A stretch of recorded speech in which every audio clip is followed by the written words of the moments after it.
साडे बच्चे क्रिकेट नहीं खेलते, इन्हों के मूँह सोने नहीं, ए पढ़े लिखे नहीं। यजीदी सानू आंदे हो, तुहाडे मुंडे कल सारा दिन क्रिकेट के मैदानों च नजर आउणगे। अल्लाह के फजल नाल मेरी कौम का हर नौजवान भैन नूं लैके कदी उस पिंड जाके आखेगा हाय हुसैन, हाय मजलूम हुसैन। ये मेरी कौम को दर्ज है। एक बंदा इंटरव्यू पे 10 मुहर्रम नूं करता सी, छलियां रेहड़ी ते लांदा सी, छलियां उस रेहड़ी खिलारी काम बंद किया ते सवेरे बच्चे लैके ते धीआं लैके तुर पे।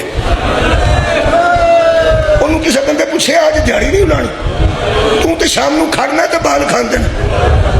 वो वेख के आंदा तेन शर्म नहीं आई, अज उजड़ गया वेड़ा रसूल का, अज पुरसा देना नबी, अज कोई काम नहीं।